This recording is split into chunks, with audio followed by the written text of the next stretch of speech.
当时真的是吓死了，出来就发现他的手就被炸黑了，硬币也被炸了一个拐角。怎么可以避免这种事情发生呢？给大家分享一个非常好用的方法。其实呢，只需要给这个充电口简单的给它处理一下，就可以解决问题了。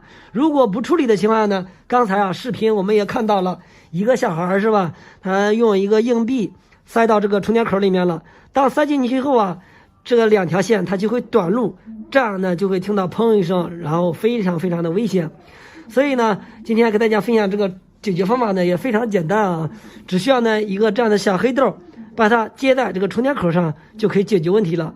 现在呢，给大家来分享一下它的处理方法。上面这个小黑豆其实可以找个报废的电动车充电器，或者是一个报废的其他的电路板，一般都有这种小黑豆。我们看这个电动车充电器，看到没有？这边2个，这边1个，本来是这边4个，然后拆走3个了，所以说剩1个。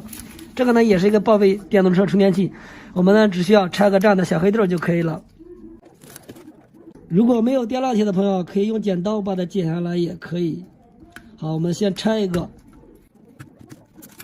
来以后我们看一下这个型号，它是 EN5408，这2头是不一样的先看这一头呢是有个白杠，而这一头没有。好，现在咱们把它给安装上。安装的时候呢，首先先找到充电口的这个充电口，然后找到这个红色的这条线，先把这个红色的线从电瓶上面给它拆下来。拆开之后呢，然后我们把刚才这个小黑豆给它焊上。焊的时候呢，一定要区分好，没有白杠的这一头给它焊在这条线上面。焊好以后，给它套个热缩管，然后用打火机烤一下。如果没有热缩管，用电工的绝缘胶带缠上也可以。烤完之后，然后把这头呢给它窝一个半圈，窝成这样就可以了。然后接下来最后一步呢，就是把它再拧上，拧牢固就可以了。OK， 我们看一下，这样呢就改装好了。然后呢，我们来测试一下用腕表来测量一下，看一下这个充电口上面有没有电。如果没有电问题就完美的解决了。我们看，确实没有电。刚才我们接上的这个小黑豆它的作用呢，它就是可以防止就是电瓶里的电不让它往外输出，它的作用呢只是让它输入，不让它输出。所以我们在测量的时候它是没有电的。如果这个时候小孩子再用这个硬币塞进去的情况下呢，它是不会发生危险的，因为它没有电。然后呢，我们再来测试一下能不能给它充电。如果能充电呢，就说明这个问题完美的解决了。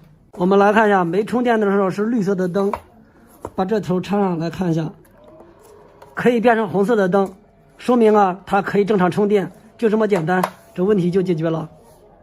朋友们大家好，今天咱们修一台 DVD， 它的问题呢是通上电之后呢，点开机键是没有任何的反应。拆开以后我们看一下它的内部结构，一共是2块板的，这一块板呢是电源板，然后这一块是它的主板。像这个电器不通电，大部分问题都是出现在这个电源板的问题上面。我们主要就是检查一下电源板。在检查电源板之前，我们首先先测量一下这个电源线还有开关有没有问题。如果它们有问题之后，这个 EVD 它也是不会通电的。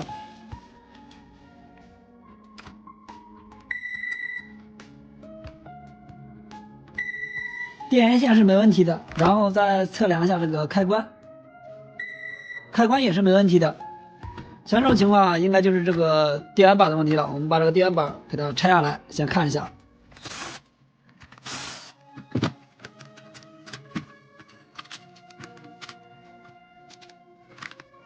我们先看一下它的背面有没有开焊虚焊的地方，并没有发现。然后上面这些元件也没有明显发现有烧坏的，也没有发现有烧糊的。我们先看一下，这儿是有个保险的，我们先用腕表再测量一下这保险，看它有没有烧断。从外观上来看，这个保险它是不坏的，我们用腕表再测量一下，是没问题的这个保险。然后呢，我们下一步就是给它先通上电，然后用腕表再测量一下它的电压，看正常不正常。通上电以后呢，我们首先要检查一下上面这个主滤波电容上面有没有300伏的电压。332伏，它的电压是有的。然后再检查一下变压器的初级线圈上面有没有300伏电压，这也是有的，332伏，有电压。它这个输出是没有的，像这个问题它是出现在这个低压部分，是这块有问题了。我们主要检查一下低压部分的元件。把电断了以后呢，我们先看一下低压部分，上面就几个二极管，然后几个电容。我们首先呢要检查一下这几个快速恢复二极管，这儿一个个头大的，然后这儿还有2个个头小的。我们先检查一下这个个头大的，用二极管档测量一下，看一下它有没有短路击穿。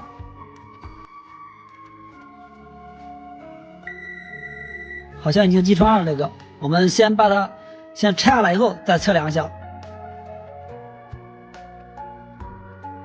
拆下来以后呢，我们再测量一下，这样的话测量会比较准确一点。我们看一下已经击穿了这个，我们先看它的型号，这是一个，它型号是 SR350，它是一个3安50伏的肖特级二极管。然后呢，我这手里面正好有一个 SR5100的，这是一个5安100伏的，这个耐压值更高。我们把这个换上去来试一下，看一下这个 DVD 能不能修好。好，我现在已经把它换上去了，别的元件呢并没有发现有坏的。现在呢，我们就给它通上电来试一下，看一下这个到底能不能修好。开始通电，然后我们就要开机了。开机，已经有电了，是吧？故障非常简单，就是一个二极管烧坏了。好了，视频感谢大家观看。注意看，这是错误的接线方法，有很多新手朋友都是这样接线的，直接把线插到接线孔里面，然后就拧紧螺丝，最后呢把这盖子又给它直接又拧起来。这样接好的线啊，不受力，轻轻一拉就开了，而且也不安全。我来教你正确的接线方法。首先把这个白线绕一个圈儿，然后呢把这条绿色的线搭在白线上面，从这个白圈里面给它穿过来，然后呢把这2条线拉一拉，这样呢它们中间就会形成一个电工结。这样呢我们在把这个外壳拧上的时候啊，你来看它的受力点就会在这个电工结上面，这样呢不管怎么扯它都不会开。然后呢我们把这个线再给它拧起来，这样的好处呢是它的受力点就不会在这个接线柱上面了。拧起来盖以后啊，你再来看一下效果，不管怎么扯这个线，怎么用力拔，它也不会脱落。拧上灯泡，你来看一下，非常的牢固又安全，这个才是正确的接线方法。哎呦，把我吓坏了，看到没有？非常的危险。这样，朋友们大家好，今天视频呢给大家分享一个，我们只需要在报废的电动车充电器上面拆下来一个小元件，把它接在电动车上以后，我们的电动车在使用的过程中就会变得非常的安全。无论家里的充电器坏成什么样子，坏的有多么严重，我们都不要把它给扔掉，因为它在我们的生活当中用处是比较多的。今天给大家分享一个它最好用的方法。我们仔细来看一下，每一个充电器上面都有这样的小黑豆，是吧？4个排列在一起的。然后我们再看这个充电器也是一样，是吧？在这儿排列着4个，我们呢主要是用它。现在呢我们拆一个这样的小黑豆下来，上面的这4个小黑豆它的型号都是一样的，我们呢任意拆下来一个就可以了。首先就用电烙铁把它直接弄下来，如果没有电烙铁也可以啊，用钳子用剪刀把它弄下来也行，主要呢就是把它拆下来。哟，非常烫手。哦哟，下来了。我们先看一下电动车充电上面的这个口，有很多小孩比较调皮捣蛋，他喜欢呢就是用一个硬币或者是钥匙，再或者呢就是其他的金属东西，他喜欢把它塞进去，这样是非常的危险。看一下它这个危险程度有多大。哎呦，把我吓坏了，看到没有？非常的危险。这样这根电线呢都粘上去了已经。今天给大家分享一下这种情况的解决方法，从此以后呢就会变得让它非常的安全。出现这种情况的原因呢就是上面带电引起的，我们给它改装一下，让这个电呢只让它输入，不让它输出，就可以解决问题了。首先呢，我们找到充电口上面的这条红色的线，然后呢，在中间给它剪断，剪开之后，我们呢把拆下来的这个小黑豆给它接上就行了，非常简单。我们看啊，这小黑豆上面呢是有一个白杠的，这个白杠呢，我们给它接在电瓶这一端，给它拧上。然后没有白杠的这一端呢，我们接在充电口这边。就这样接好以后呢，用电烙铁给它焊牢固，然后呢缠上胶带，就这样就可以了，非常的简单。我们首先呢，先来测试一下，看一下能不能给电池充电，这是最大的问题，是吧？如果不能充电是不行的。这边我们插上充电器，我们看一下，红色指示灯亮，说明呢就可以给它充电。然后呢，我们把这个插头拔下来。好，我们看现在是不能充电的状态。接下来呢，我们再来测试一下，看一下这个上面还有没有电。没问题了，是吧？我们看，无论怎么再碰也没问题了，插头上是不带电的。这样呢就可以解决安全问题了。朋友们，大家好，今天给大家分享一下家用电器的电饭锅里面，它是有一块特殊的磁铁。这块特殊磁铁呢是和普通的磁铁完全不一样的。它具体有什么特别之处呢？今天我们来把它拆出来，给大家分享一下它的特别之处。现在呢，我们就把它拆出来。我们呢拆出来之后呢，做个实验，大家就明白它到底有什么不同之处了。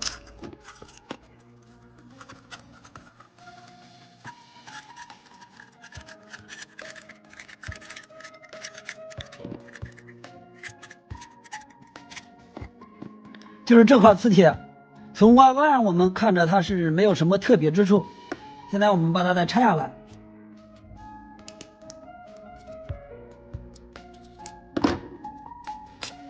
来看一下，感觉和平常的磁铁外观是一模一样的。这个是个铝的，我们可以找个铁的来吸一下，可以吸上去的。这块磁铁和普通磁铁具体不一样之处就是它的特性。普通的磁铁如果给它加温以后超过100度往上，一般的它的磁性它就会消失。而这块磁铁它是完全不一样的，它的特性值一般它就是高温是103度到105度之间，达到这个温度之后，它的磁性就会消失。不过当它恢复常温的时候，它的磁性也会跟着一块来恢复。现在呢，我们就做个实验，给它加温来测试一下，看一下它的磁性会不会消失。现在呢，我用的是这个风枪，我们给它加热一下，等一下看这磁铁会不会掉下去啊。速度太慢了，我给这个风枪再加下温，调一下温度。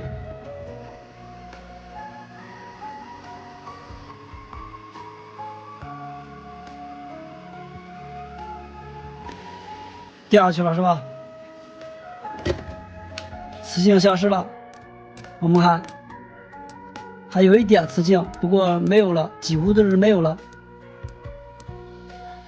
等会儿我们等会儿它的温度下降之后，我们再试一下还会不会有磁性。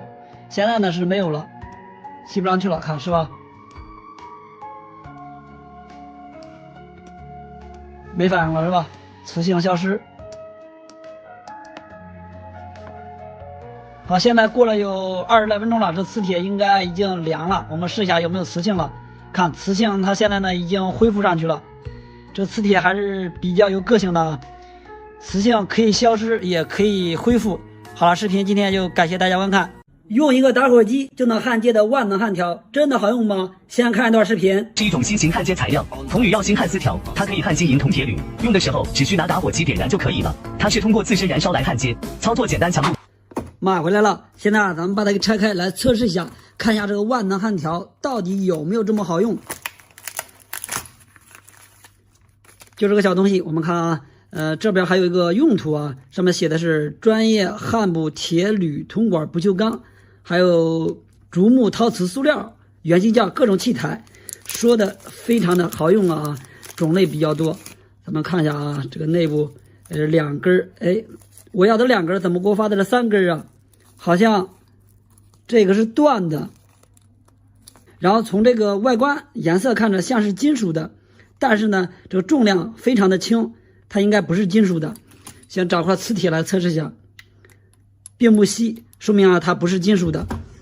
现在呢咱们来测试一下，看一下它好用不好用。到这儿呢我找了个电水壶，单独呢在这上面开了个洞，我们来测试一下，看一下这个万能焊条粘的效果到底如何。然后呢看一下它上面还有这几个字啊，独家生产，国内首创，听着非常牛啊。牛不牛呢？测试完以后就明白了。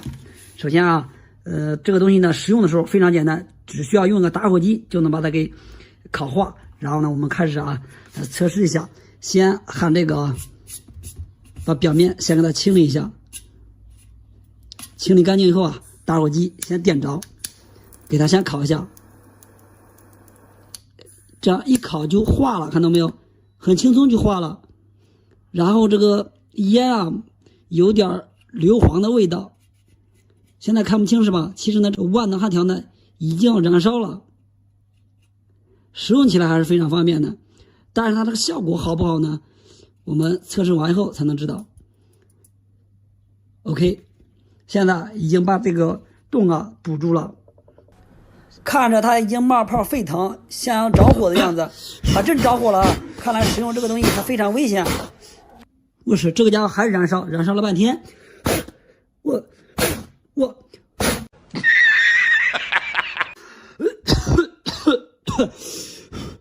哎呀，吹了老半天，终于把它给吹灭了。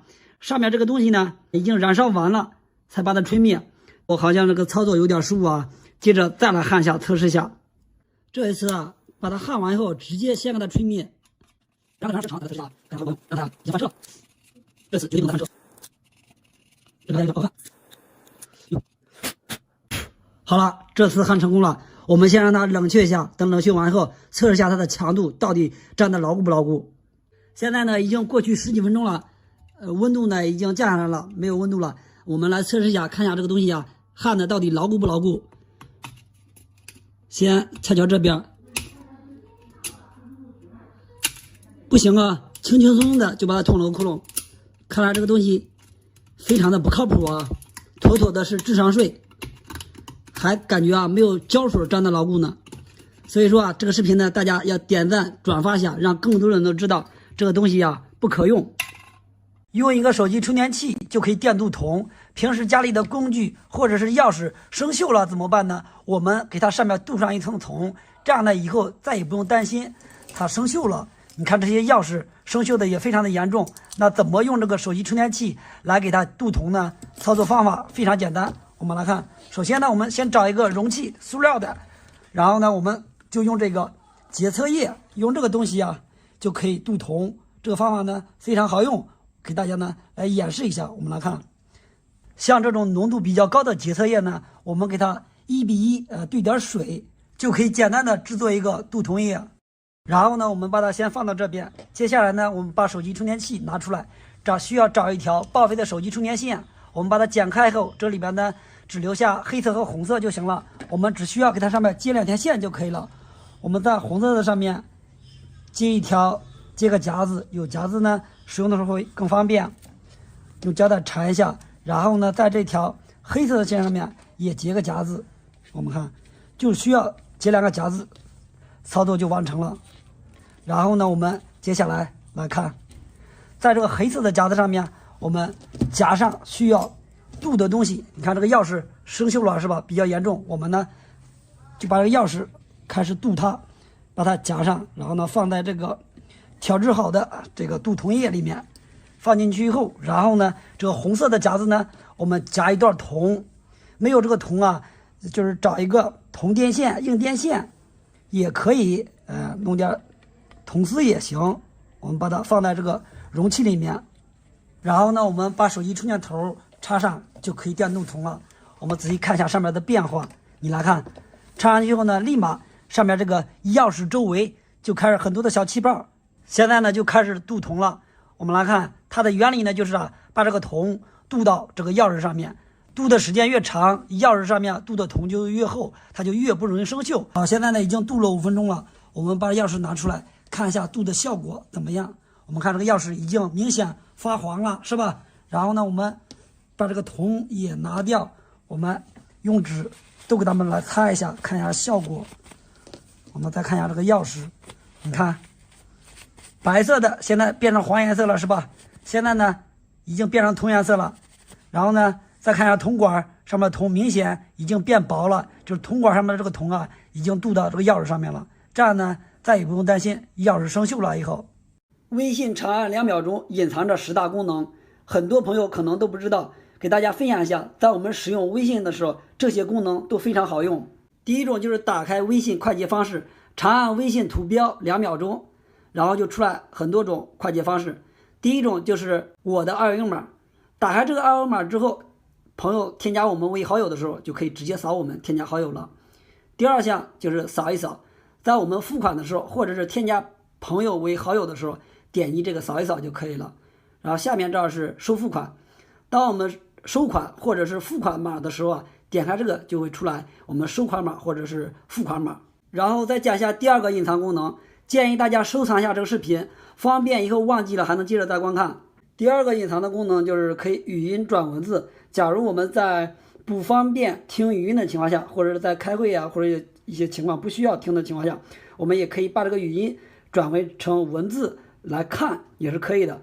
我们主要就可以点住这个语音，不要松手，然后呢，在这儿就可以看到转文字，点一下 OK， 现在就可以出来文字了，是吧？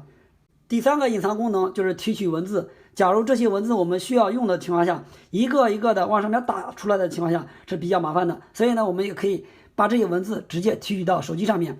首先呢，要点开下角这个加号，然后点开拍摄，我们首先需要拍一张照片，然后呢，在这儿，假如呢我们用不到这么多文字的情况下，也可以点一下这个编辑这边，然后选中一些文字，选好以后点对勾，然后发送。发送完之后，打开这个照片，接下来呢就是长按这个照片2秒钟，然后出来以后，这儿会有提取文字，点开提取文字。好，现在就识别出来这些文字了。然后呢，我们点击下边这个全选，全选完以后，我们在这儿点复制，好，显示已复制。然后呢，我们把这个画面都给它先关掉。到这儿呢，我们就可以把刚才的文字粘贴过来了，然后点发送。OK， 我们看一下是不是很方便。第四个就是重要事情提醒，假如这条信息看一下，出门的时候让我拔掉电源，有可能啊，我过1个小时之后才出门呢。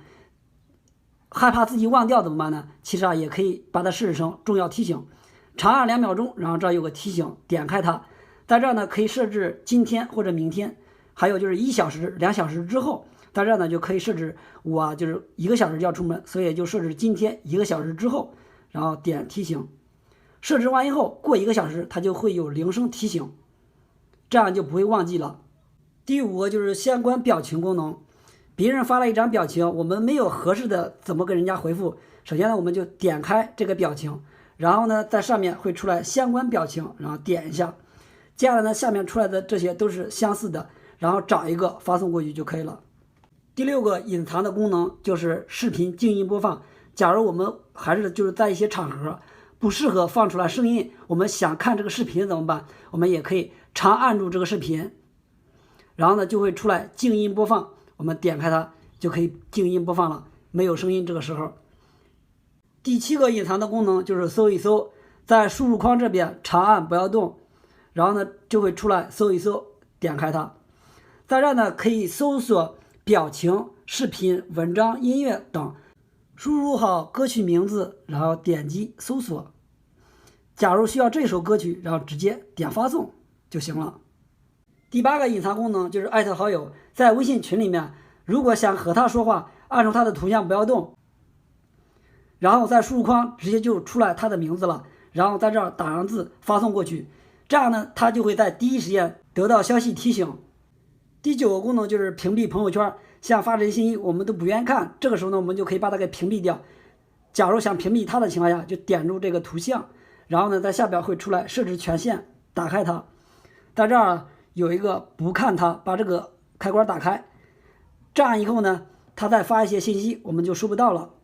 第10个隐藏的功能可以把英文变成中文，在这也是一样，先打开相机，给这个需要翻译的英文拍成照片，然后呢点击发送，发送完以后也是打开照片，按住长按不要动，这样呢有翻译，点开就可以了，然后它就开始扫描翻译，已经出来了是吧？这些功能都非常的好用，欢迎大家点赞转发支持一下，我们下期再见。在维修电磁炉的过程中，如果我们发现保险已经炸坏了或者烧得比较严重，像这种情况我们不要直接换保险，我们首先要检查一下这个 IGBT。 像这个 IGBT 它还有一个名字叫做功率管，这个功率管有字的这一面朝向我们自己，然后从左到右我们说一下，这是个 G 级、C 级、E 级，然后这个 G 级说白一点，它就是相当于是个控制角，它是控制后边这2个节支导通的，这个理解是非常简单的。这种功率管它有2种，像前面这3种它是带阻尼的，内部是有个阻尼二极管，然后这个是不带阻尼的，内部没有阻尼二极管。阻尼二极管它在这个 C 级和 E 级之间，用腕表的2极管档我们测下这个 IGBT， 然后红表笔接在这个 E 级，黑表笔接在 C 级。我们看一下，有个 0.455 的压降，这也一样，这是 0.456、0.457， 它都有个压降。然后我们测一下这个没有阻尼的啊，它是没有任何反应的。判断它的好坏，如果没有压降，就证明这个是个坏的。然后我们反过来测量一下，反过来它就不会有压降了，因为这个二极管是正向导动，反向截止。然后我们测量的时候，再测一下另外2个角，它是都没有反应的，是无穷大。这样一般是个好的这个 IGBT。我们再测下这个没有阻尼的这个 IGBT， 我们测量的话，它每个角都是无穷大的，这样的话一般它就是个好的。然后我们再测一下一个坏的 IGBT， 你看直接都击穿了，每个角都一样击穿了，像这种就是一个烧坏的。这个功率管它损坏以后，一般的都是这些引角直接击穿比较多。我们测量的时候，随便2个角，只要一测量发现短路了，那就证明它是坏了。更换的时候，如果没有同型号的，我们代换的时候可以用这个大的代替小的。我们看一下，这个有个20，这它就是最大电流是20安，然后这个25最大电流是25安，我们可以用大的代替小的。然后这个有阻尼的可以代替这个没有阻尼的。功率管的好坏判断以及测量方法就分享到这里了，我们下期再见。如果家里的纱窗出现这种破洞或者是有裂痕坏掉以后呢，先不要着急啊，找维修师傅上门来给你换这一整块纱窗。如果换一整块纱窗的情况下，最少需要100多块钱，所以说呢是没有这个必要。今天视频呢就给大家详细的讲解一下，像这种纱窗有裂痕或者是裂缝，像这种情况的一个修复方法，其实呢还是非常简单的。我看到一些朋友在修复这种漏洞的时候啊，我见他是用这种透明胶带直接粘上去。其实呢，像这种粘上是不行的，因为呢这样粘上以后啊，时间长了以后，这个上面呢容易有灰尘。2呢，就是时间长了以后，风一刮呢，就容易把这个胶带再给它刮下来。还有就一点啊，就3，就是这个胶带呢，它也不透气。如果把它粘上以后啊，就失去了纱窗的意义了。所以说这种方法是不行的。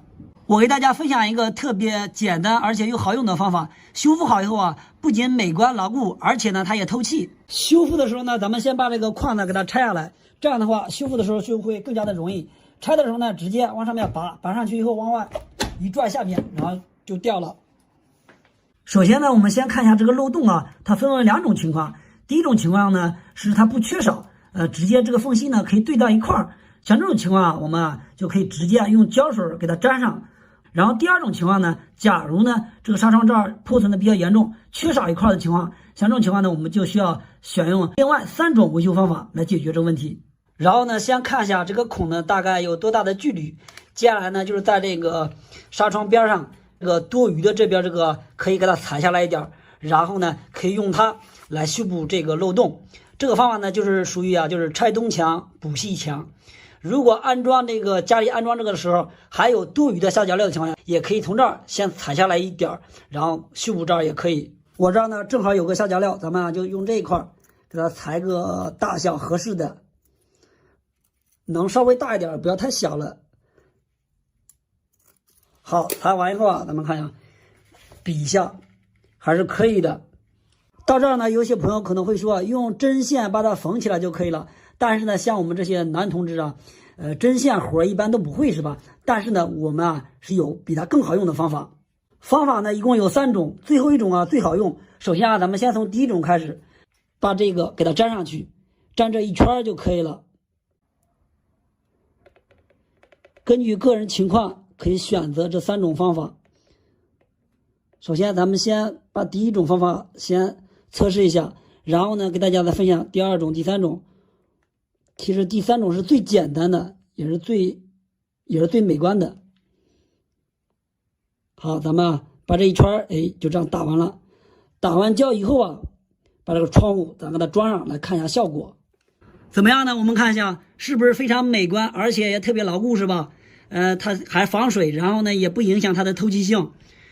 第2种方法呢，如果没有这个热熔胶的情况下，其实呢可以用粘自行车的胶或者一些别的胶把它粘上也行。然后还有第3种是最简单的，可以在网上买这样的纱窗修补贴，用多少减多少给它粘上就行了，这样呢既美观省时又省力。